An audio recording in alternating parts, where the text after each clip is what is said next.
네, 안녕하세요. 최강인 목사입니다. 먼저 제가 한번 기도하고 시작하도록 하겠습니다.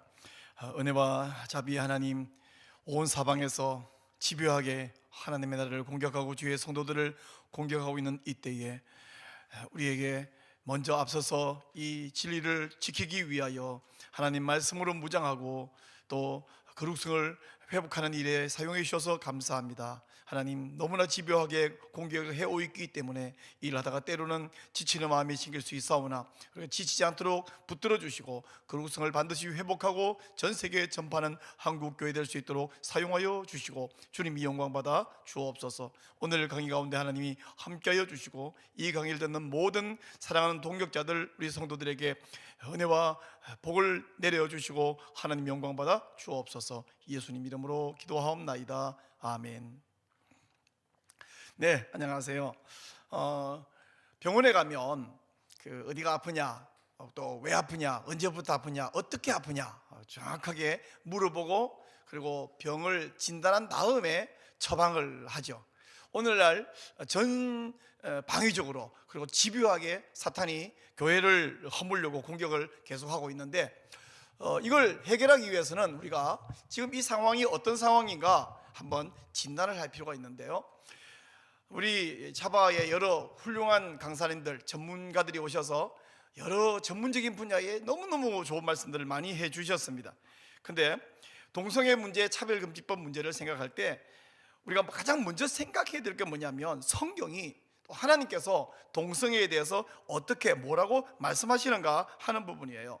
그래서 성경적 가치를 분명히 좀 정립을 하고 이어서 하나님이 금하신 이 계명을 사람들이 어길 때 어떻게 하나님이 징벌 하셨느냐. 결론부터 이야기하면 동성애 문제는 국가가 망하고 교회가 망하고 가정이 망하는, 여러분 이 세 가지 망하면 남는 게 뭐 있습니까? 아무것도 없죠.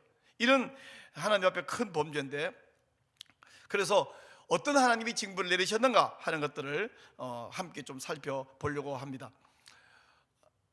동성애가 성경적 관점, 제가 이야기하려는 것은 이렇게 세 가지입니다. 첫째는 창조 질서와 결혼 제도인데요. 여기 창조 질서에 있어서는 먼저 창세기 1장, 2장에 이야기할 텐데 여기에서는 동성애 관련된 이야기가 전혀 나오지 않고 필요도 하지 않습니다. 그리고 그러나 이 속에서 동성애 문제가 얼마나 비성경적인가 하는 것이 분명히 나와 있고요. 그래서 두 번째 제가 다룰 이야기는 이제 레위기 18장과 20장에서 동성애를 하나님이 분명하게 금하셨고 엄하게 명령하신 부분을 살펴보면서 또 로마서 1장과 고린도전서 6장 9절로 가서 이 시대에, 신약 시대에도 여전히 동성애를 금하신 이 규례가 우리에게 얼마나 중요한가 하는 것들을 좀 살펴볼 것입니다. 마지막 세 번째 부분에 가서는 동성애로 말미암아 발생한 그 파괴적인 사건들을 창세기 19장과 또 사사기 19장 20장에 나와 있는 두 사건을 통해서 살펴본 다음에 그리고 마무리를 짓고 정리를 하도록 그렇게 하겠습니다. 그럼 먼저 창조 질서와 결혼 제도에 대한 이야기를 좀 살펴보도록 할 텐데요. 우리 하나님께서 다섯째 날에 새와 물고기를 만들고는 생육하고 번성하고 충만하라 라고 말씀을 하셨습니다. 또 여섯째 날에는 동물들, 짐승들을 만든 다음에 마지막으로 사람을 만드시고 사람에게도 역시 생육하고 번성하고 땅에 충만하라 이렇게 말씀하셨습니다.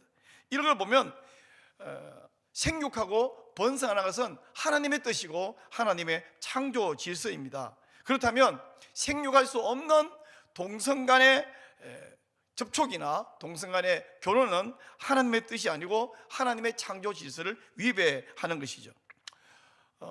이 동성성애만 문제가 아니라 하나님이 만들어 남자를 여자를 남자로 바꾸려고 하는 이 성전환 문제도 역시 마찬가지로 밀접한 관련이 있는 말씀입니다. 우리 하나님께서 남자와 여자를 만드실 때에 이것을 보면 창세기 1장 27절을 보면 이렇게 말하죠. 하나님이 자기 형상 곧 하나님의 형상대로 사람을 창조하시되 남자와 여자를 창조하시고, 이 말씀 하나만 있으면 남자와 여자를 창조했다는 둘 중에 하나겠죠. 남자 여자를 하나님의 전능한 능력으로 동시에 있어져라 해서 만들었다거나 아니면 남자 만들고 바로 이어서 여자 만들고 이렇게 이해할 수 있습니다만은 창세기 2장으로 가면 하나님이 사람을 만드신 과정을 아주 자세하게 해놨는데 남자와 여자를 동시에 혹은 순서적으로 바로 이어서 만든 것이 아니라는 사실을 알 수 있습니다.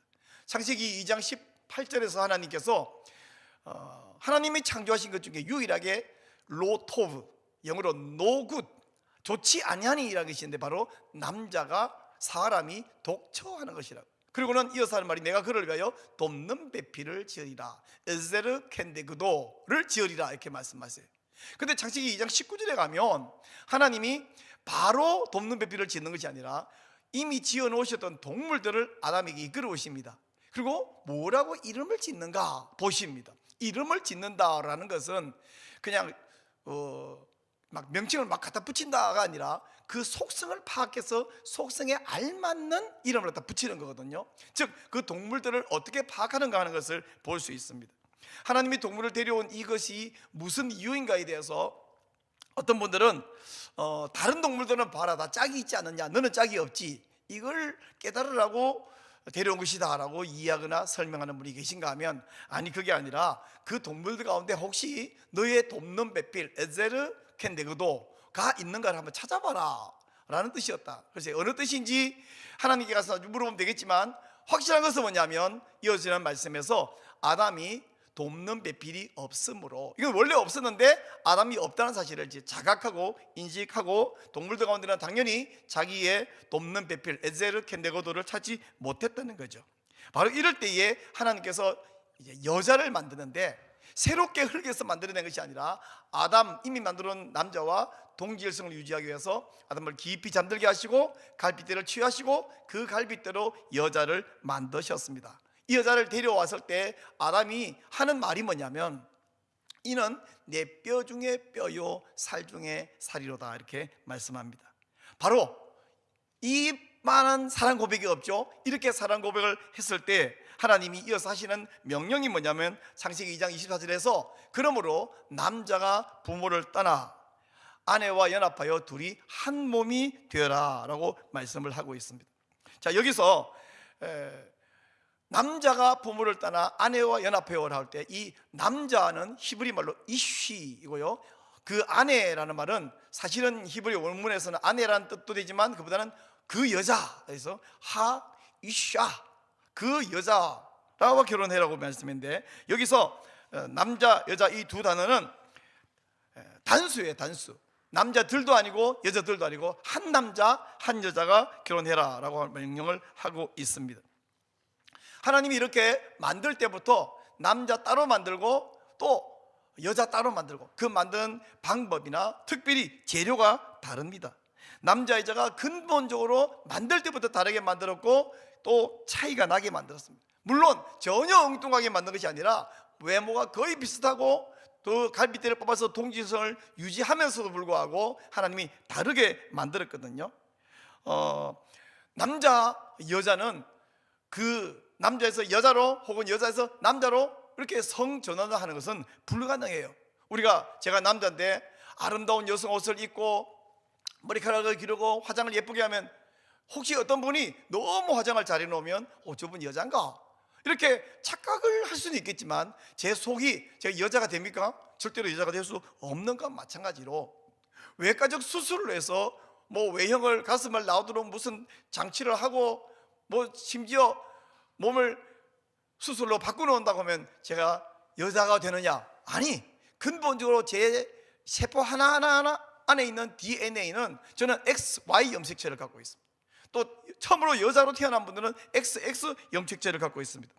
아무리 화장을 하고 옷을 갈아입고 머리카락을 기르고 해도 심지어 수술을 하고 호르몬을 맞아서 바꾸고 한다고 하더라도 남자는 평생 죽을 때까지 남자일 뿐이고 여자는 여자일 뿐입니다. 이렇게 호르몬이 다르기 때문에 또 능력도 다르고 태어날 때부터 남자와 여자는 취향도 다르고 특징도 다르고 이렇게 읊어나가면 너무 많이 차이가 있는데 이렇게 근본적으로 태어날 때부터 다르게 태어났다 그러면 그것을 오늘날 이 페미니스트들이 뭐랍니까? 성별 고정관념이래요. 성별 고정관념. 아니, 성별 고정관념이 아니라 원래 성별이 다른 것입니다. 원래부터 다른 것을 그런 관념이니까 관념을 바꾸라 주장한다고 바꾸지는 것이 아니죠. 자, 하나님께서요 신명기 22장 5절에 보면 여자는 남자 의복을 입지 말고 남자는 여자 의복을 입지 말라라고 말하면서 이것이 네 하나님 여호와께 가증한 것이라고 말씀하고 있습니다. 그러면 어쩌다가 우리가 집에서 뭐 아내 남편 있다가 무슨 특별하지 않은 이유로 옷을 바꾸서 입을 수도 있습니다. 뭐 티셔츠나 이런 것은 차이가 별로 나지 않을 뿐 아니라 또 어떨 때 추워서 제가 옷을 벗어서 제 아내에게 잠깐 덮어줄 수도 있습니다. 뭐 이러면 하나님께 가증한 것이냐? 여기서 의복을 갈아입지 마라, 바꿔 입지 마라는 것은 남자가 여자처럼 바꾸어 살고 여자가 남자처럼 바꾸어 살지 말라는 명령이지, 이것은 옷 잠깐 입는 것을 말씀하는 게 아니에요. 즉 남자가 여자가 되려고 하고 여자가 남자가 되려고 하는 것은 하나님 여호와께 가증한 것이에요. 여기서 가증하다라는 말은 히브리어를 제가 일부러 화면을 보여드리고 있는데 토에바, 이것은 가증스럽다, 혐오스럽다, 역겨운 것이다, 토하여 내칠 것이다 라고 말씀하잖아요. 이 토에바, 가증스럽다라는 이 똑같은 단어가 또 어디에 쓰여졌냐 하면 많이 쓰여졌지만 두 가지만 예를 들면 신명기 7장 25절에서 우상숭배, 우리가 하나님을 섬겨야 되는데 우상을 섬기는 것은 하나님 앞에 가증스러워 토해봐. 또 신명기 12장 31절에서 사람이 하나님을 섬기기 위해서 혹은 다른 자기가 섬기는 우상을 섬기기 위해서 사람이 사람을 죽여서 태워서 신에게 바치는 인신제사, 이 생각만 해도 말이 안 되고 끔찍하지 않습니까? 이런 것은 성경 혹은 종교와 관계없이 현행 법에서도 이것은 큰 범죄 행위인데 이런 것에 대해서 하나님이 바로 가증스럽다, 토해봐라는 말을 사용했거든요. 자, 이렇게 하나님께서 한 남자와 한 여자만 결혼하라고 말씀하시는 것은 여러 가지 이유가 있는데 제가 이유를 말을 할 수도 있겠지만 케빈 더영 이야기를 제가 그 전에 이야기를 좀 보여드릴게요. 이 남자 여자를 오늘 막 바꿔가지고 남자가 여자 될 수 있고 여자가 남자 될 수 있다. 그래서 어떤 남자가 이 음경이 달려 있어요. 몇 가지 수술도 안 해요. 근데 자기가 스스로 여자라고 주장합니다. 그럼 이게 이제 여자라고 인정해 주는 것이 차별금지법이 통과되어 버린 이 미국에서 있는 일 아닙니까? 그런가 하면 어떤 여자가 자궁이 있어요. 아기를 낳을 수 있어요. 근데 이건 자기가 남자라고 주장하는 거예요.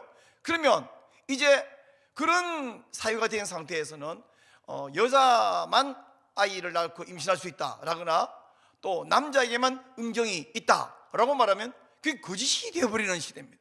미국의 한 고등학교에서 YTN을 위시하여 여러 이미 매체에 나간 사실인데 미국 한 고등학생이 시험에서 임신은 여자만 가능합니다, 이것을 참이라고 했더니 아니 자궁을 가지고 있는 여자가 남자라고 주장하니까 이건 법적으로 남자예요 거기서는. 근데 남자도 임신이 가능한데 왜 너는 여자만 가능하다고 참이라 했냐? 오답.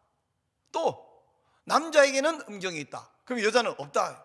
근데 음경이 있는 사람이 오늘 있잖아요, 정상적인 남자의 모든 신체 성기까지 달리는 사람이 벗고 목욕탕에 들렁들렁 들어가면서 나는 여자입니다, 그럼 막을 수가 없는 거죠. 그래서 여자도 음경이 있을 수 있다, 그게 참이라는 거죠. 우리나라도 차별금지법을 막지 못하면, 동성혼 합법화를 막지 못하면 바로 이런 일이 발생해 버릴 것입니다. 자, 이제 하나님께서 한 남자와 한 여자의 결혼제도를 씌운 이유가 무엇인가?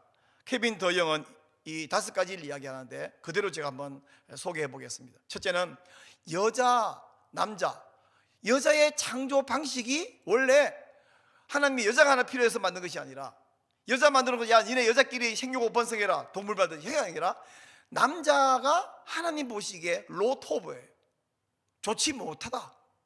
그래서 남자를 보완을 하기 위해서 여자를 만드는 창조의 방식뿐 아니라 목적 자체가 그렇다는 것입니다. 그래서 한 남자와 한 여자가 결혼하게 만들었어요. 두 번째, 한 몸이 되어라. 한 몸으로 결합한다는 것은 서로 성적으로 반대되는 두 성이 인격체가 결합되는, 그래서 원래부터 다른 두 인격체라는 사실을 알려주는 것이고, 세 번째, 성이 달라야 자녀 출산이라는 결혼의 목적을 이룰 수 있기 때문이고요.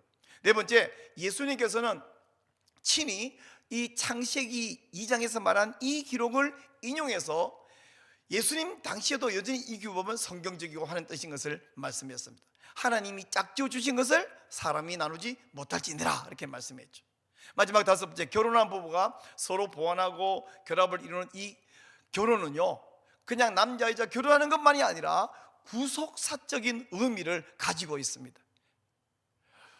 에베소서 6장에서 부부에 대해서 이야기하면서 바울은 하나님께서 바울을 통해서 그리스도와 교회 이야기라고 말씀하고, 요한계시록 마지막에 가서 거대한 결혼식이 이루어지는데 바로 신랑이신 예수님과 신부인 교회의 결혼, 이것을 말씀하고 있죠. 즉 결혼 제도는 구속사적인 의미가 있다라는 것입니다.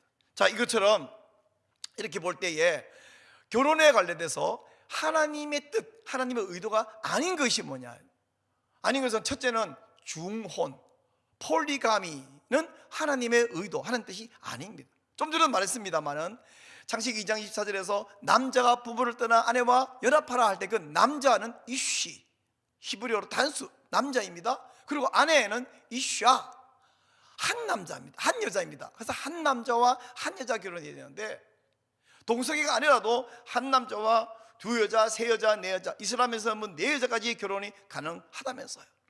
저희 후배 여자 선교사가 토고에 가 있는데 그 옆에 있는 아주머니가 이렇게 혼자 평생 사는 것이 너무 불쌍하다고 자기 남편 참 사람 좋으니까 자기 집에 넷째로 들어오라고 권하더라는 거예요.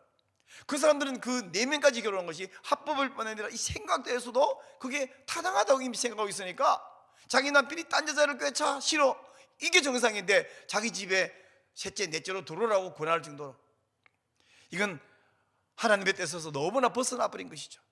하나님 뜻이 아닙니다. 그런가 하면 남자와 남자가, 여자와 여자가 결혼하는 것은 하나님의 의도가 아닙니다.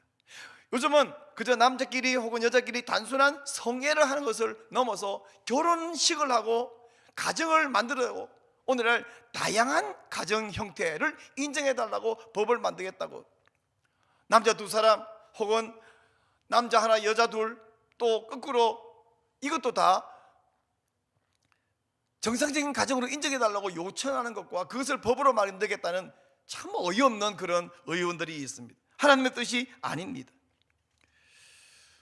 예전에는요 주로 지금도 이슬람에서 어떤 남자 하나가 두 여자 세 여자 처벌을 얻거나 또는 이슬람처럼 정식 결혼을 4명까지 하거나 뭐 이런 걸 한다면 언젠가부터 여자도 두 남자 세 남자 결혼할 수 있지 않느냐, 이런 사고가 있어가지고 제가 갖고 있는 책이 하나인데 아내가 결혼했다라는 책이에요.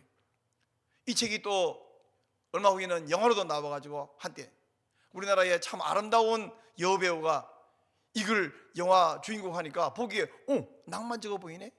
그 여배우의 입에서 뭐라 그럽니까? 남편이 이제 당신 나에게서 마음이 떠났냐 했더니 아니, 난 당신 여전히 사랑해. 그러면 다 사랑하는데 그냥 남편 하나 더 가지고 싶은 것뿐이야. 내가 당신한테 뭐 하늘에 달을 따다 달래, 별을 따다 달래, 남편 하나 더 가지고 싶은 것뿐이야.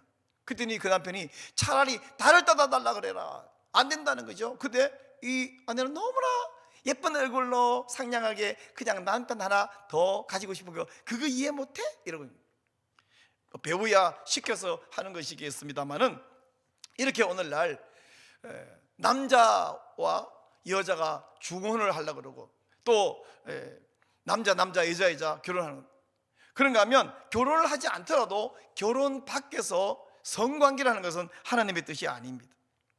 결혼 밖에서 성관계는 곧 결혼할 거니까 지금 결혼 안 했지만 성관계를 하자, 혹은 결혼했는데 다른 여자 혹은 다른 남자가 성관계하는 것, 하나님의 뜻이 아닙니다. 그런가 하면 성관계의 대상을 계속해서 바꾸어서 결혼하고 또 결혼하고 또 결혼하고 또 결혼하고 결혼하고 이혼하고 결혼하고 이혼하고 반복하는 것, 이건 하나님의 뜻이 아닙니다. 동성애자 양심고백이라는 이 얇은 만화로 된 책이 있죠. 이 책 제가 그림에 보여드린 이 책인데요, 김정현 씨가 쓴 글이에요. 그리고 만화는 또 보니 윤서인 님이 그림을 그렸고 이렇게 했는데, 여기 내용에 보니까 이 동성애자들은 한번 결혼하고 평생 사랑하고 사는 것이 아니라 그들에게 뭐 식성이 있대요. 식성은 우리 음식에 대해서 당기는 것이 식성인데 그게 아니라 이 동성애 대상이 자기에게 당기는 남자 동성애자들은 아무 남자나 여자 동성 아무 여자나 동성애하는 것이 아니라 자기 체질에 당기는 것이 있다네요. 그 식성을 맞는 남자를 만나면 그냥 거기에 혹 빠집니다. 그러면 기존에 있던 사람들은 식성이 아니라 식상해지는 거죠. 그래서 계속 바꾼다는 거예요. 우리가 뭐 그 동네 사이를 사정 알겠습니까? 그쪽 경험한 사람 이야기를 듣고 하는 거죠. 그리고 그 식성에 맞아서 동성애를 하면 남자 역할을 하는 사람을 떼짜라 그러고 여자 역할을 하는 사람을 맞짜라고 부른다고 합니다. 뭐 영어식으로 말하면 탑, 바텀 이렇게 부르죠. 자, 이렇게 계속해서 대상을 바꿔가면서 하는데 이런 모든 것이 하나님의 뜻이 아닌데 문제는 이걸 합법화하겠다, 합법화해주자라고 하는 것이 참 문제입니다. 근데 어떤 사람은요, 우리나라에서 꽤나 유명하신 목사님인데 제가 그분의 몇 년 전입니다, 설교에서 이 말씀하면서 직접 듣고 기절하는 줄 알았습니다. 이분이 이렇게 말한 거예요. 아니 세상에 동성애 죄 말고도 죄가 아주 종류가 많은데 왜 더 동성애보다 심각하고 훨씬 문제가 되는 죄도 많은데 동성애 죄만 갖고 그렇게 집요하게 반대한다고 주장하느냐, 왜 그것만 특별히 지적하느냐, 이렇게 말씀하는 거예요. 그분은 한번 설교해버리면 유튜브만 해도 수십만 명이 봐버리니까 영향력이 있는데 저는 그런 영향력은 없지만 SNS 겨우 할 수 있는 말이 제가 이 말을 했습니다. 아니 동성애 말고 죄 많다는 말은 목사님 말이 맞아요. 근데 동성애 죄 말고 그 어떤 죄가 이걸 합법화해달라고 요구를 합니까? 살인이 합법화, 간음이 합법화, 이혼 합법화, 낙태 합법화, 또 내가 화가 나서 누구를 때리는 거 합법화, 도둑질 합법화 요구합니까? 다른 어떤 죄도 합법화를 요구하지 않습니다. 오로지 동성애만 합법화를 요구하고 있어요. 근데 여러분, 지금 우리나라의 동성애가 합법이에요, 불법이에요? 동성애 하면 누가 경찰이 출동합니까? 벌금을 매깁니까? 우리나라에 동성애 한다고 아무도 제재를 하는 사람도 없고 현행법에서 불법이 아닌데 왜 합법화를 해달라 그러느냐? 결국은 차별금지법 혹은 평등법을 만들어 달라고 하는 것은 진짜로 차별하지 말라는 말이 아니에요. 거꾸로 우리를 역차별하겠다는 것입니다. 차별금지법은 동성애 할 권리를, 그게 권리라고 좋은 것이라고 학교에서 교육을 의무화하는 것이 문제입니다. 크리스찬 교사가 동성애 잘못됐다 혹은 크리스찬이 아니라도 양심적으로 잘못됐다 생각하는 사람이 있어도 그 선생님은 교과서에 그런 내용이 있으면 그걸 안 가르치면 안 되는 것입니다. 동성애 문제점을 또 말하면 이걸 역차별해요. 우리 조영길 변호사님이 이런 말씀했어요. 동성애 합법화가 되고 차별금지되면 뭐가 되냐? 4가지 자유가 말살된다. 첫째는 신앙의 자유가 말살된다. 또 신앙이 없는 사람도 자기 양심에 따라서 동성애 잘못됐다 말하면 역시 말하면 안 되는 것이니까 양심의 자유도 말살된다. 세 번째, 언론의 자유가 말살된다. 현재 우리나라 인권 보도 준칙 제8장에 보면 성소수의 인권 부분이 있어가지고 기자들은요 뉴스에 절대로 동성애자에 대해서 어떤 부분도 나쁜 부분을 말할 수 없고 그들의 문제점도 말할 수 없는 것이 현행법인데 차별금지법이 생겨나 버리면 기자뿐 아니라 언론뿐 아니라 모든 일반인도 그 누구도 이 문제를 말할 수 없도록 언론 자유가 없어집니다. 또 4번째는 학문의 자유가 없어져요. 학자들은 연구를 하고 그것에 대해서 문제점이든지 어떤 비판을 하고 그리고 책도 쓰고 논문도 발표하고 해야 되는데 그걸 못하게 하는 학문의 자유가 말살되어 버려요. 그리고 제일 목사들에게 문제는 다른 여타의 모든 범죄와 문제점에 대해서는 벌금이 상한제도예요. 1,000만 원 이하 벌금, 3,000만 원 이하 벌금. 그런데 이 차별금지법에서는 하한제도입니다. 500만 원 이상, 최하 500만 원 벌금 내야 돼. 그럼 목사가 차별금지법 통과됐을 때 동성애가 하나님 앞에서 범죄입니다, 여러분 하면 절대 안 됩니다. 그러면 그걸 들은 사람이 기분이 안 좋아요. 차별을 당했다고 불쾌합니다. 그래서 자기 동료 여러 사람들에게 한 10만 명에게 그 유튜브를 제공하면서 링크 주면서 야, 이 들어봐라. 그리고 집단 소송하자 하면 10만 명이 집단 소송하면 5천억 원을 이상을 물어줘야 되는데 5천억 원을 물어줘가면서 계속 설교할 수 있는 목사가 세상에 어디 있겠어요? 한 명도 없을 것이라고 생각합니다. 이런 문제가 심각한데 이것을 보고 몰라서 그러겠죠. 왜 동성애죄만 특별히 지적하느냐? 근데 사실은 그분이 그래놓고 몇 년 후에 우리 국회 앞에서 차별금지법 동성애 반대하는 피켓 시위에 나오셨더라고요. 얼마나 다행이고 그 사이에 아마 몰랐다가 많은 것을 알게 되신 모양입니다. 자, 여기까지 창조 질서에 대해서 동성애는 얼마나 하나님 앞에 부당하냐는 것을 이야기했고, 이어서 제가 성경에서 동성애를 금하는 규례에 대한 이야기를 하도록 하겠습니다. 레위기 18장 22절, 너는 여자와 동침함 같이 남자와 동침하지 말라, 이는 가정한 일이니라. 이 부분은 남자를 중심으로 이제 이야기했죠. 여자에게 말한다면 이 성별을 바꿔서 말하겠죠. 레위기 20장 13절, 누구든지 여인과 동침하던 남자와 동침하면 둘 다 가정한 일인즉 이를 행함인즉 반드시 죽일지니 자기의 피가 자기에게로 돌아가리라. 자기의 피가 자기에게 돌아온다는 말은 책임이 자기에게 있다고 하는 것입니다. 여기서 역시 남자가 다른 남자와 동침하는 것은 가정하다, 토에바라고 말했습니다. 가정스럽다, 역겹다, 둘 다 가정하다. 아까 말한 그 맞자, 떼자, 잘 모르겠는 용어인데, 혹은 탑, 바텀, 둘 다 죄인이라는 거죠. 둘 다 죽여야 된다. 그래서 우리 같은 우리 세속 국가에서 저거를 돌로 쳐 죽이는 것은 불가능하죠. 그러나 하나님이 다스리시는 이스라엘에서는 저건 돌로 둘 다 쳐 죽이라고 말씀하셨습니다. 그리고 레위기 18장 25절에는 뭐라냐, 이런 일을 행하면 그 땅이 더러워져 버렸어요. 옛날 가나안 사람들이 하듯이 너희들이 가나안 땅 들어가서 그렇게 하면 그 땅이 더러워져 버렸어요. 이 레위기는 아직까지 가나안 땅 들어가기 전에 시내산 앞에서 주시는 명령이잖아요. 그러면 그 악으로 말미암아 너희들이 벌을 받고 그 땅이 주민을 스스로 토해낸다는 거예요. 토해낸다. 가나안에 들어가는 것은 오늘 신약으로 말하면 하나님 나라에 들어가는 표상 아닙니까? 토해낸다는 말은 더 이상 그 땅에 살 자격을 빼앗긴다는 이야기예요. 이들은 계속해서 범죄했고, 이 동성애죄 외에도 여러 가지 우상숭배들을 했고, 결국은 북이스라엘은 아수르로 722년, 남유다는 586년 바벨론으로 완전히 끌려가 버리고 말았습니다. 이 가정한 일을 행하는 이 사람들은 그 가나안 땅에서 토해낸다는 말은 너희들 더 이상 하나님 백성, 천국 백성이 아니라는 이야기죠. 근데 여러분, 이런 레위기 18장에서 명백한 이 명령에 대해서 성경을 연구하고 신학생들을 가르치는 교수 가운데 이게 사실 우리에게 유효하지 않다고 주장하는 사람이 있어요. 뭐라고 그러냐면, 레위기 18장을 보면 동성애 문제 하나만 얘기하는 것이 아니라 그 바로 옆부분에 보면 월경하는 여인과도 동침하지 말라는 내용이 있다. 그러니 그거 쳐죽이란 말은 없지 않느냐. 그러니 그거랑 똑같은 레벨에서 이건 지금 유효하지 않고 문제도 되지 않는다, 이렇게 말하는데 그렇지 않습니다. 레위기 18장에서 이야기했지만 그 바로 앞에 레위기 15장에서는 이 월경하는 여성에 관련 이야기는 아주 자세하게 이야기하고 있는데, 거기서 말하는 이건 범죄 행위가 아니라 종교의식상의 부정이라고 하죠. 부정. 그리고 레위기 18장에서는 여전히 그 부정에 대한 이야기하고, 이어서 또한 동성애 부분을 이야기를 하고 있거든요. 그리고 레위기 18장 그리고 또 20장에서 언급된 이 성윤리에 대해서는 월경에 관한 이야기 빼고 나머지 이야기는 모두 신약성경에서 다시 이야기를 해주고 있습니다. 종교의식상으로 부정하다, 이건 왜 우리가 지키지 않느냐?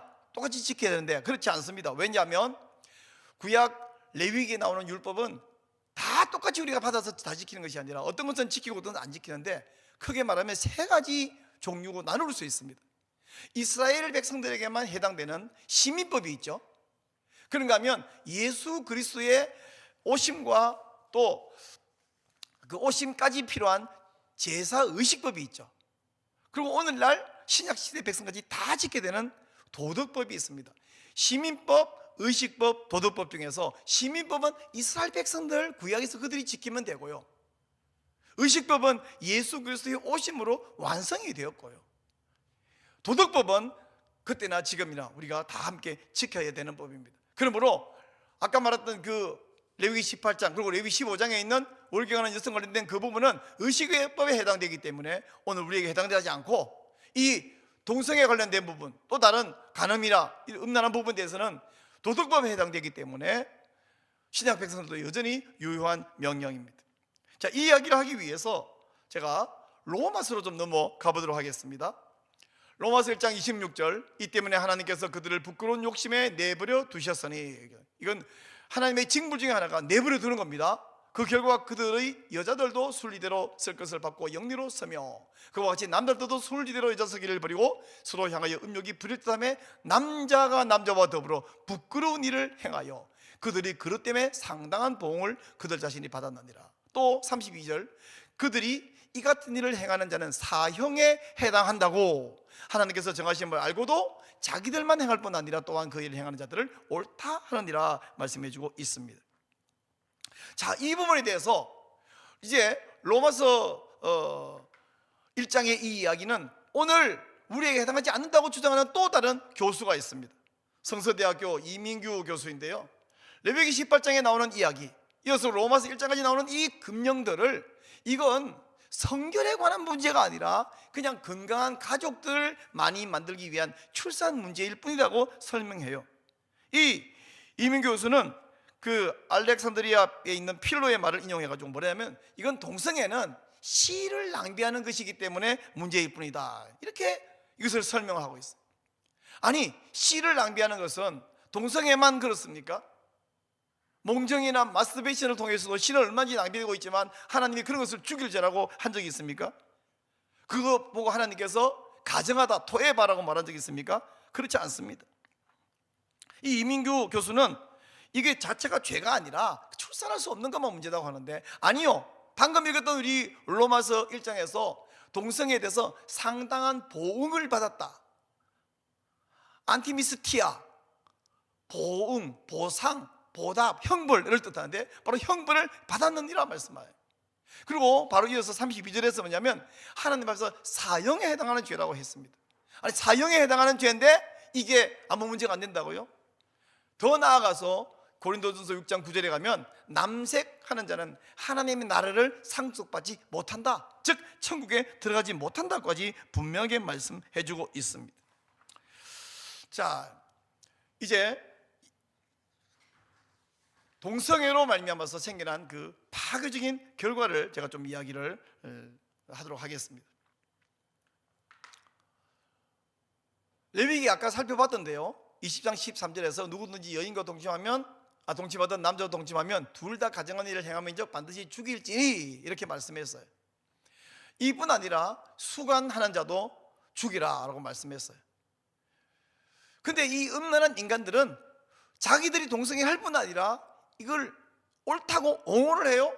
뿐만 아니고 이걸 단체로 이런 일을 범합니다.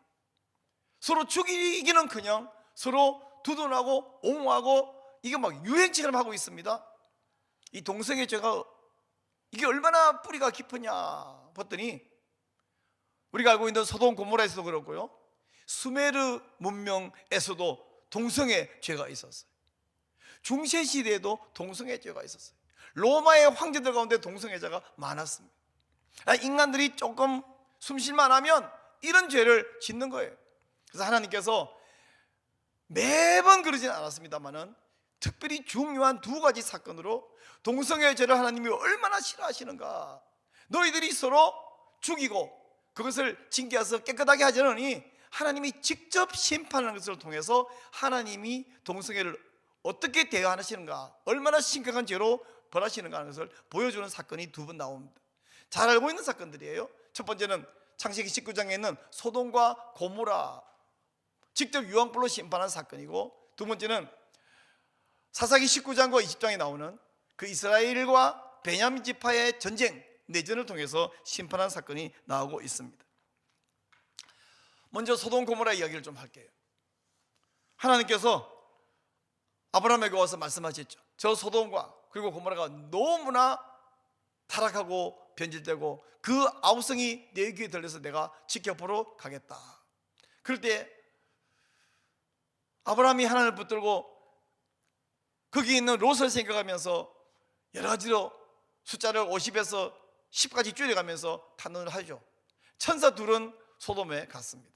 자, 그 시대에나 오늘날 이스라엘도 마찬가지인데, 광야의 법칙은요, 나그네가 오면 적어도 2박 3일은 의무적으로 재워주는 것이 관습이고 의무였습니다. 왜냐하면 나그네는 오늘날 같이 호텔이 있지 않는 시대에는 그러지 않으면 어디서 얼어 죽을지, 맹수에게 죽을지 굶어 죽을지 모르는 상황이거든요.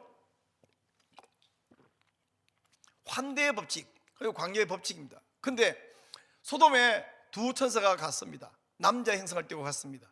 아무도 그를 맞아주지를 않습니다. 자기 집으로 들어오라고 말하고, 빵을 주겠다고 말하고, 재워주겠다고 말하는 사람이 없습니다. 그럴 때에 롯이 그 두 나그네를 자기 집에 맞이했습니다.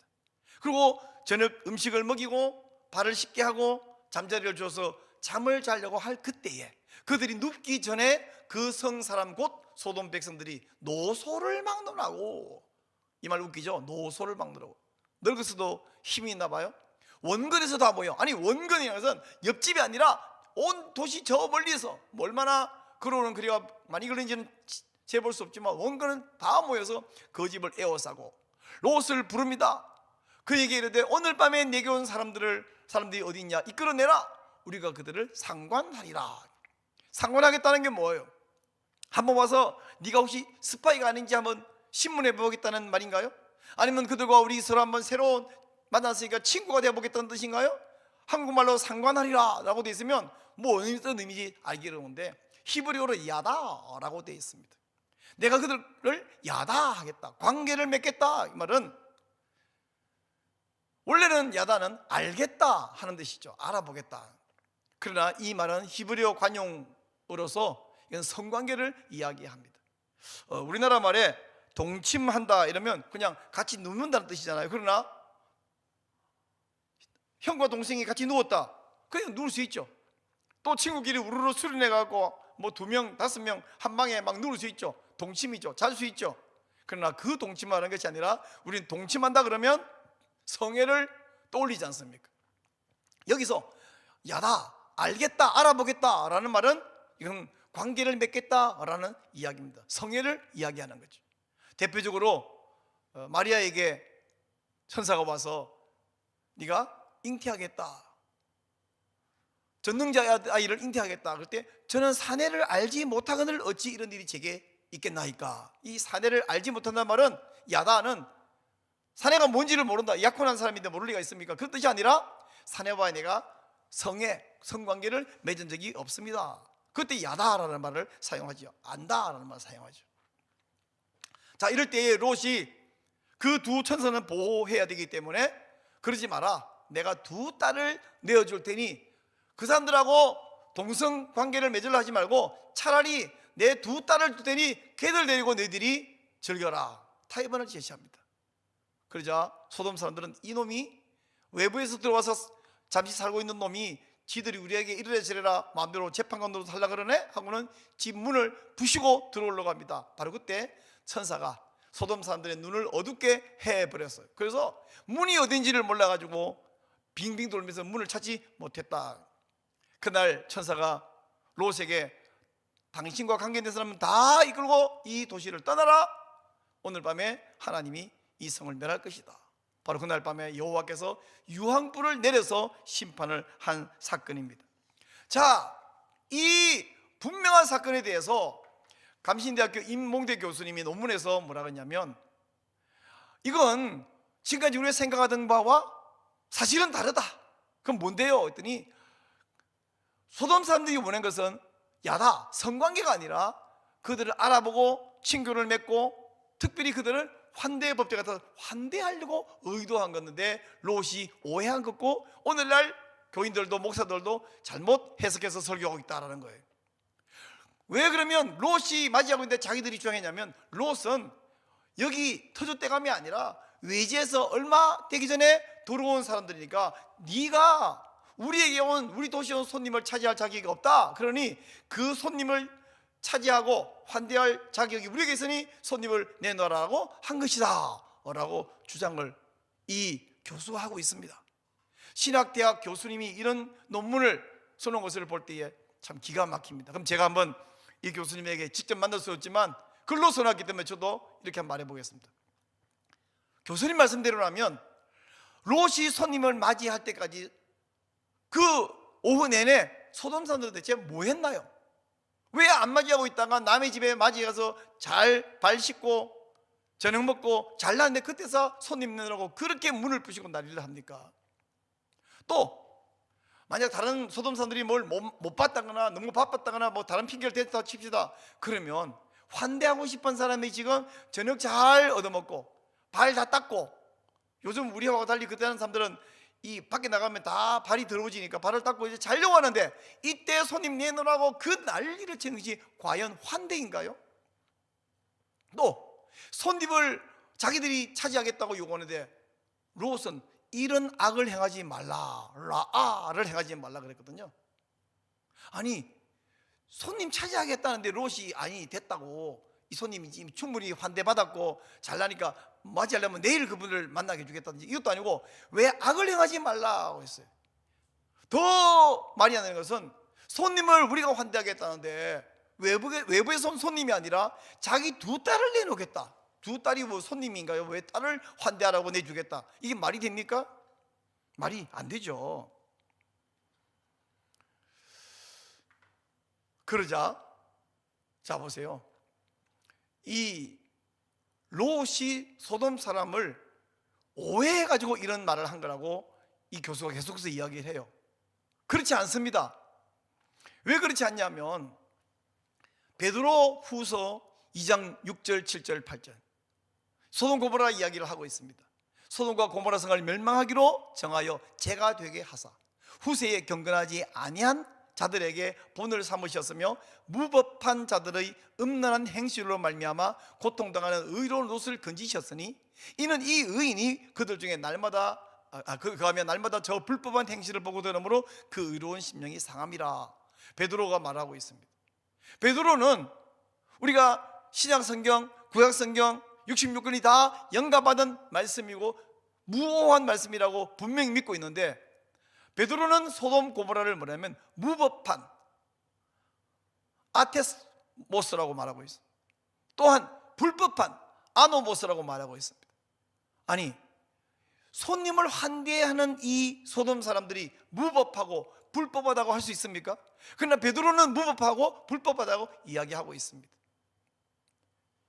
과연 롯이 소돔 사람들을 오해했다면 베드로도 소돔 사람을 오해한 건가요?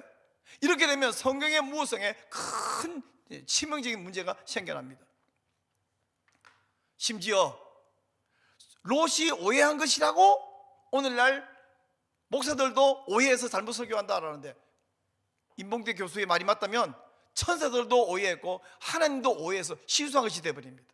자 보세요, 창세기 13장 13절에서 이미 소돔 사람은 여호와 앞에 악하며 큰 죄인이었더라라고 말하고, 이어서 창세기 18장 20절에서 여호와께서 또 이르시되 소돔과 고모라에 대한 부르짐이 크고 그 죄악이 심히 무거우니 라고 아브라함에게 말씀했어요.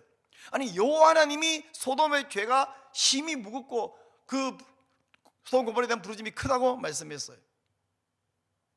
하나님도 그러면 소돔을 잘못 평가하고 소돔 사람들이 환대하고 싶은 마음을 오해한 건가요? 그리고 아니, 환대하는 의도가 크고 막 문을 부시고 쳐들어와서 데려가려고 할 만큼 간절했다고 한다면, 롯이 오해하고 있다면 천사들은 오해 안 할 거 아닙니까?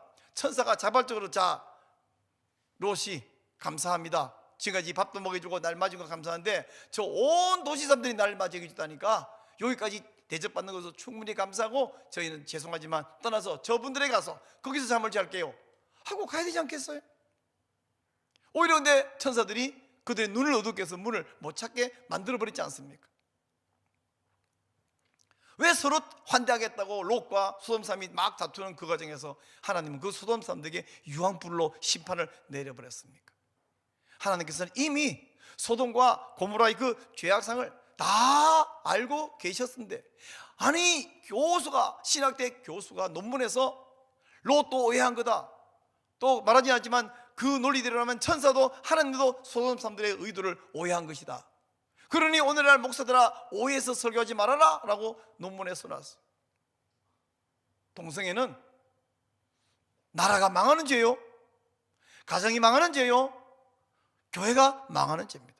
하나님이 세상에 세우신 기관은 국가와 교회와 가정인데 이 세계가 무너져버리고 망해버리면 뭐가 남겠습니까? 아주 자유를 넘어서 완전히 방종이, 그리고 온 세상이 무질서와 파괴적인 결과가 생겨나 버리고 말 것입니다.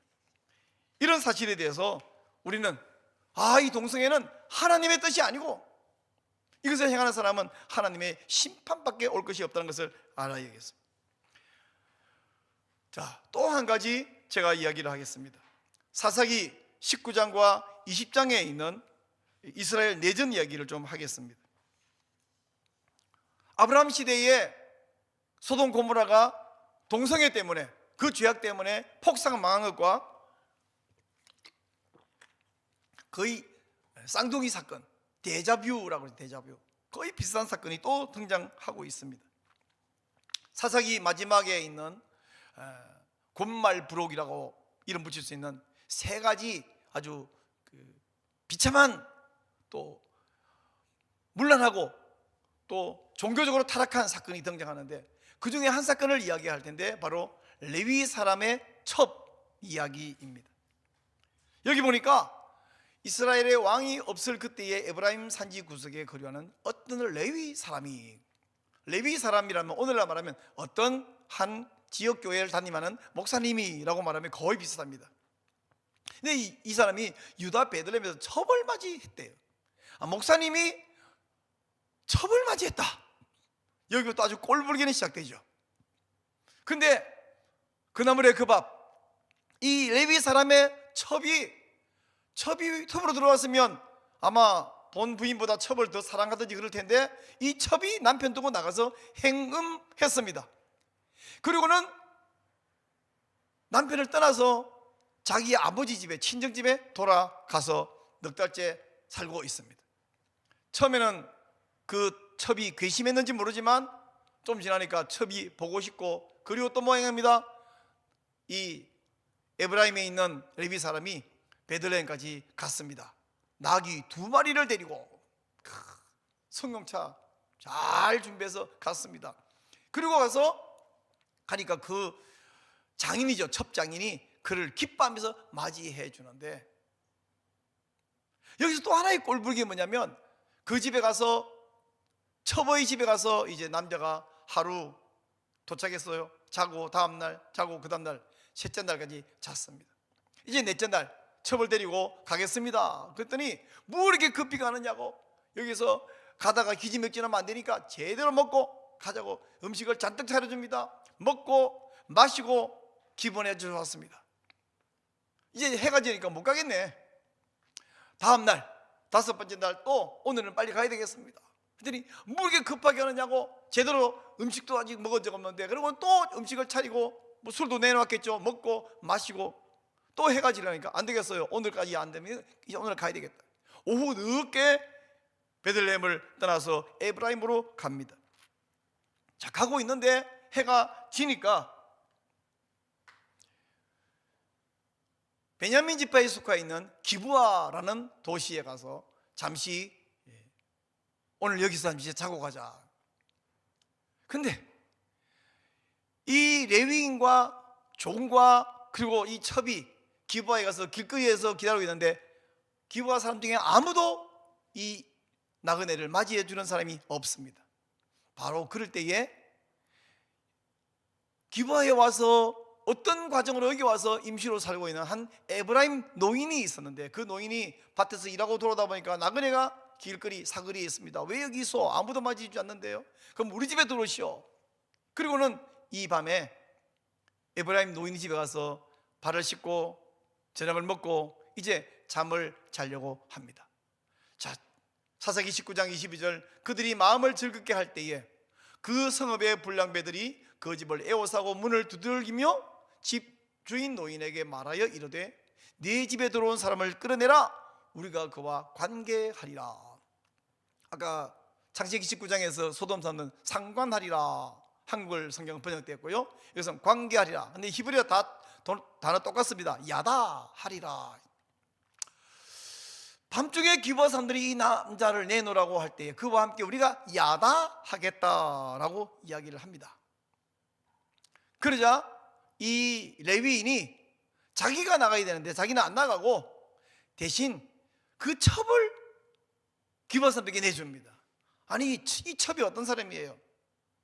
자기가 첩을 얻었고, 첩은 또 행음하고 친정집에 돌아가 버렸고, 넉 달 만에 가서 지금 하루 이틀, 사흘, 나흘, 5일 만에 첩을 데리고 자기 집으로 가는 길인데, 그럼 그 첩을 애지중지해야 되는데 그 첩을 기브아 사람들에게 내줬습니다. 그러자 기브아 사람들이 이 나그네 레위인과 그날 야다 하려고 했는데 이 사람은 안 나오고 첩을 내주니까 꽁 대신 닭이다, 이 여자를 데리고 밤새 돌아가면서 야다 했습니다. 그리고 새벽에 이 여자를 쫓아보냈.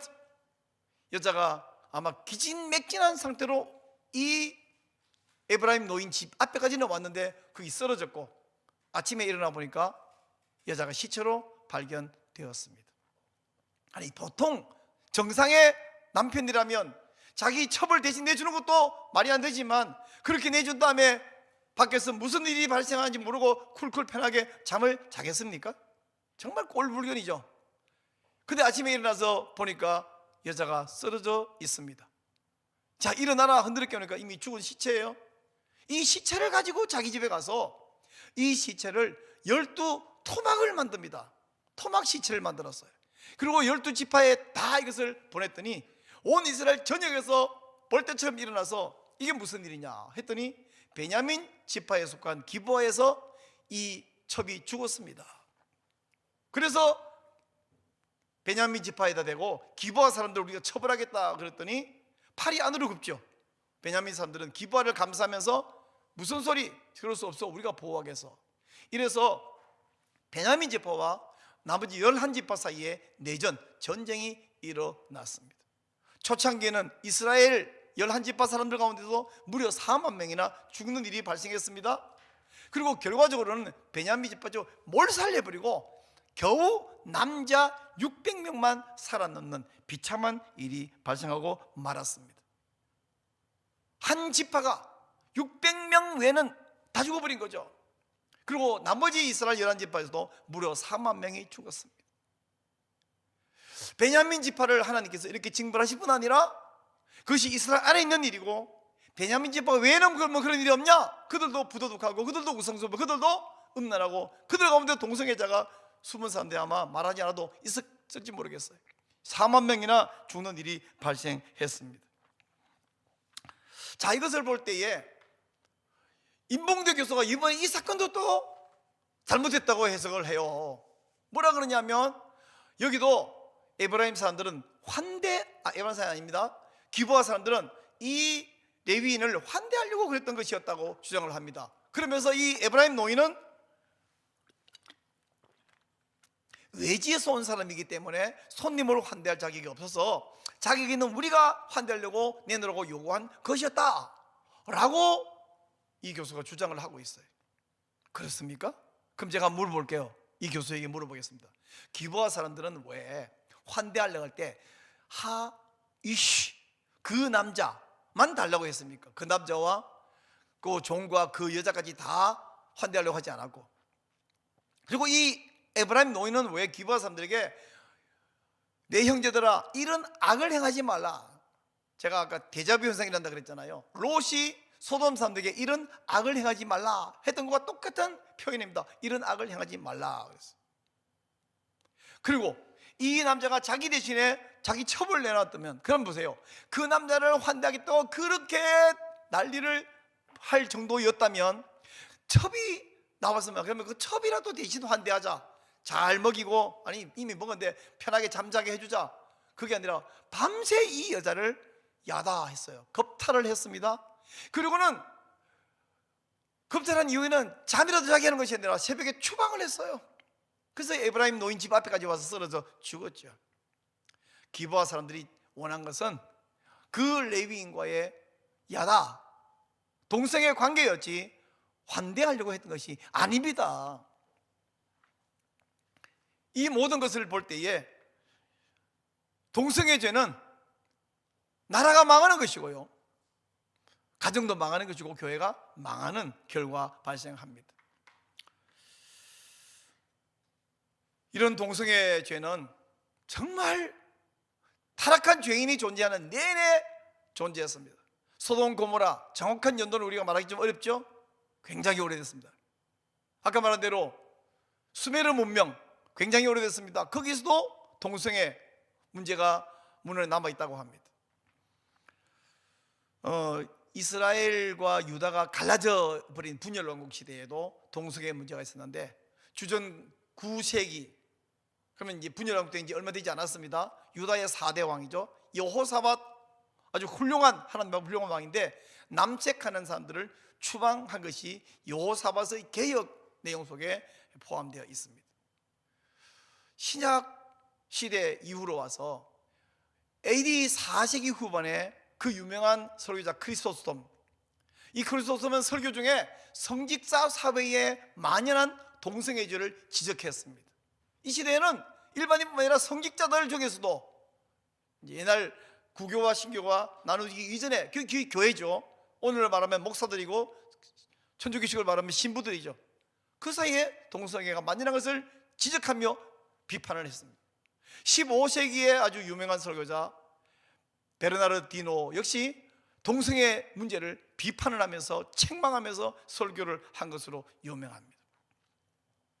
자, 이렇게 동성애죄를 지적하고 추방하고 정화할 때에 교회는 다시 소생할 수 있습니다. 그러나 이 문제에 대해서 비판을 하고 지적을 하고 추방을 해도 이런 죄는 계속되고 발생하는데, 이걸 그거 괜찮은 거다, 이젠 더 이상 유효하지 않은 율법이다, 혹은 오늘날 아십니까? 제가 퀴즈라는 줄 알았어요. 퀴어 성경 주석, 구약 신약이 따로 퀴어 성경 주석이 나와 있습니다. 성경에 있는 모든 사건들을 하나님도 퀴어다, 예수님도 퀴어다, 아담도 퀴어다, 예수님과 제자 사이에는 동성애 관계였다, 이런 정말 입에 담기 어려운 주장들을 책에 담아놓고 심지어 그것을 가르치는, 주장하는 목사도 있습니다. 이것을 법조인들은 법으로 만들겠다고 차별금지 법안 17대 국회부터 21대 국회까지 계속해서 발의하는데, 현재 21대 국회에도 4건의 차별금지 혹은 평등에 관한 법안이 발의돼서 아직도 폐기되지 않고 이번 임기 내내 내년 4월까지 계류 중에 있습니다. 차별금지법 외에도 유사한 차별금지와 이름이 다르지만 내용이 비슷한 법안 악법들을 세보니까 무려 28건이나 제가 조사해 봤습니다. 차별금지법 외에도 국가인권위원회가 추진하고 있는 학식인권조례 만들어져 있죠. 시민인권조례, 도민인권조례 만들어져 있죠. 그리고 오늘날 또 하나 현안 문제로 심각한 것은 뭐냐면 NAP, 국가인권정책 기본계획입니다. 보통 국민들은, 또 목사님들조차도, 성도들, 국가인권정책 기본계획 10글자나 되니까 이게 뭔지도 모를 뿐 아니라 발음도 잘 못하시더라고요. 국가인권계획 기본 이렇게 막 바꾸고 발음하고 이러더라고요. 국가인권정책 기본계획 NAP, 내셔널 액션 플랜, 이 속에는 앞으로 향후 5년 동안 우리나라가 이런 정책 이렇게 만들 것이다 하는 기본 계획이 다 들어가 있는데, 그 안에 보면 차별금지법, 평등법, 건강가정기본법 개정안, 다양한 가정의 형태, 성적 지향과 성별 정체성으로 차별받지 않을 권리, 이미 학생인권조도 들어가 있는 그런 악한 내용들 전부 그 속에 다 들어가 있는 거예요. 그대로 초안 F용지 185종이나 되는데 그게 그대로 통과되어 버리고 공포되어 버린다고 한다면 앞으로 5년 동안 우리나라는 이미 차별금지법 통과된 것과 같은 결과를 만들어내고 있습니다. 그래서 이거 안 된다, 이거 폐기하라, 전면 개정하라, 그렇게 이 음동선에 나가서 외치기도 하고 담당자 만나서 설명하고 호소하기도 하고 있지 않습니까? 성경을 온통 이런 성경이 명백하게 동성애는 죄다, 망하는 것이다 말하고 있음에도 불구하고 이거 성경을 왜곡되게 비틀어서 해석해서 괜찮은 거다, 인격이다, 동성애자도 축복받을 권리가 있다. 얼마 전에, 이틀 전인가요, 교황이 동성애자 옳은 것은 아니지만 그들이 축복받을 권리 있으니 축복은 한다, 이런 괴상한 말을 선포했지 않습니까? 교황은 그 자리에, 교황 자리에 서서 선포하는 것은 성경과 동등한 권리를 가진다면서요. 그렇게 주장하는 천주교 교황이 동성애자를 축복하셨다. 우리나라에서 몇 년 전부터 동성애 키워주기 참여하는 사람들을 축복하는데 그거 하지 말라 감리교에서 말했는데 계속해서 그것을 하던 한 목사가 징계를 받았는데 단순한 면직 정도가 아니라 출교 징계를 받았습니다. 감리교 경기연회가 이분에 대해서 출교 명령을 내렸으니 이분은 목사도 아닐 뿐 아니라 이제 기독교 교회 교인도 아닙니다. 이동환 씨, 저는 아주 다행이라고 생각합니다. 감리교 신학교 학생들도 이것을 환영한다라고 발표하고 있습니다. 이 모든 사람들은 성경 해석을 지금 제가 설명했던 성경에서 창조 때부터 하나님은 남자 여자 다르게 말했고 만드셨고 남자와 여자 한 명씩만 결혼하라고 말했던 이 규칙, 레위기 18장과 20장에서 명백하게 동성애는 하나님 앞에 토해봐, 아주 가증스러운 죄다, 토하여 내치리라. 고린도전서 6장 9절에서 하나님 나라 상속받을 수 없다. 이 모든 것에 대해서 여호사밧도 추앙했고 크리소스톰도 비판하고 베르나르 디로도 이 문제를 지적하고 비판했고 했던 이분에서 오늘날 일부 목사라는 사람들이 혹은 신학교 교수라는 사람들이 이거 성경 잘못 해석한 거라고 주장하는 사람이 있습니다. 이런 주장은 언제나 있을 수 있습니다. 이미 로마서에서 말했습니다. 자기들만 행할 뿐 아니라 그런 일을 행하는 자를 옳다 하느니라. 옳다는 사람이 21세기에 불쑥 등장한 것이 아닙니다. 1세기에 이미 그것을 옳다는 사람이 있었어요. 그런 사람이 있는 거 보니까 이것을 옳다는 사람도 있고 잘못된 사람도 있으니까 누구만지 그저 뭐 취향도 받으면 되겠네, 그렇습니까? 아니요. 성경이 명백하게 말하고 있고 전통적으로 말하고 있는 것에 대해서 왜곡되게 말하고 있는 것, 그걸 보고 우리는 이단이라고 말합니다. 그리고 이단은 끊임없이 발생했다가 사라지고 발생했다가 사라졌고 옷만 바꿔 입고 가면만 바꿔 쓰고 계속 등장하는 것이 이단입니다. 다른 교리에서도 이단이 등장하지만 동성애 잘못된 해석, 이런 이단도 계속 등장합니다. 이동환 씨는 그냥 이단이 아니에요. 출교해서 이제 신자가 아닌 사람입니다. 이렇게 법적으로 징계를 받은 사람들만이 문제가 아니라 이런 이상한 주장을 하면서 나 그거 인권이고 사랑이고 그저 관용인 줄 알았는데 너무 동성애 죄 하지 말고 우리 교인 중에서도 그런 사람이 있을 수 있는데 그거 상처받으면 안 되잖아요. 그냥 그거 좀 부드럽게 말해야지. 하나님의 원수입니다. 교회를 허무는 짓입니다. 가정을 허무는 짓입니다. 나라를 망치는 짓입니다. 그러면 아무것도 남지 않습니다. 이 땅을 지옥으로 만들겠다는 것입니다. 이제 동성애에 관한 성경적인 관점은 명백합니다. 하나님이 진노하십니다. 하나님이 싫어하십니다. 하나님이 징벌하십니다. 그리고 천국에 가지 못합니다. 지옥에 떨어질 죄입니다. 제가 기도하고 마치겠습니다. 은혜와 자비 하나님, 하나님의 명백한 명령에 대해서 왜곡되게 해석하고 거짓 주장을 하는 사람은 구약시대에도 있었고 1세기 사도 바울 활동하는 시대도 있었고 오늘날 21세기는 더 많습니다. 허나 주여 깨어있는 주의 종들이 있어서 이것을 대해서 명백히 말하게 해주셔서 감사합니다. 이제 우리 모든 성도, 모든 설교자들이 이 사실에서 명백하게 깨닫고 성경적으로 바른 가치를 정립하고 동성애 잘못된 것을 알 뿐 아니라 함께 막아내고 반대하고 잘못된 사람들을 깨우치고 그리고 이 악법을 또한 제정되지 않도록 막고, 그래서 대한민국이 살고 한국교회가 거룩성을 회복하고 이 거룩성을 위하여 한국교회가 갑절로 부흥하며 이 거룩성을 온 세계에 전파할 수 있는 한국교회로 사용하여 주시옵소서.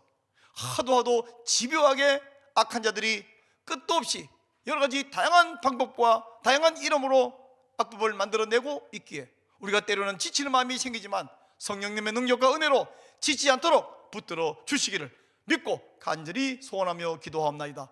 그리고 우리를 통하여 하나님은 영광받아 주시옵소서. 예수님 이름으로 기도하옵나이다. 아멘.